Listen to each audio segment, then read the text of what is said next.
Welcome to my channel. வீட்டில் வளர்த்துட்டுருக்கிற நாட்டுக்கோழிகள் சேவல் பார்த்திங்கன்னா கிட்டத்தட்ட ஒரு 10 சேவல், கோழி ஒரு 10ல் 11 இருக்குதுங்க. 11 அந்த பக்கம் பாதி கோழி வெளியே மேய்ஞ்சிட்ருக்குது. பார்த்திங்கன்னா வீட்டில் வளர்க்கப்படும் நாட்டுக்கோழி வளர்த்திங்கன்னா நல்ல ப்ராஃபிட் இருக்குதுங்க. வருஷத்தில் ஒரு எந்த ஒரு மூலதனம் இல்லாமல் குறைந்தபட்சம்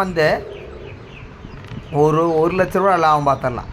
1,00,000 கம்மிங்க. 1,00,000 மேலே பார்க்கலாம். ஏவரேஜாக 1,00,000 எந்த ஒரு மூலதனம் இல்லாமல் 1,00,000 மாதம் சர்வ சாதாரணமாக 10,000 லாபம் பார்க்கலாம்.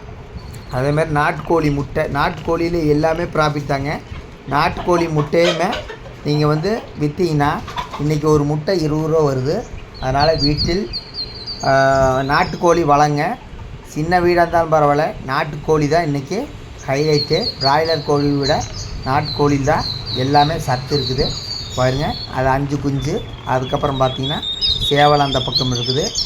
சேவலை கிட்டத்தட்ட 10 சேவல் பக்கம் இருக்குது. நாட்டுக்கோழி வீட்டில் வளருங்க. எந்த ஒரு மூலதனம் கிடையாது. கம்பு, சோளம் இதெல்லாம் வாங்கி போட்டாலே போதும். அரிசி இதெல்லாம் வாங்கி போட்டாலே போதும். வீட்டில் நாட்டுக்கோழி வளர்ந்து உங்கள் சிறிய ஒரு தொழிலாக அமையும். அதாவது பாருங்கள், அந்த 2 சேவல் வருங்க. இந்த பக்கம் 2 சேவல், அந்த பக்கம் 8 சேவல் இருக்குது.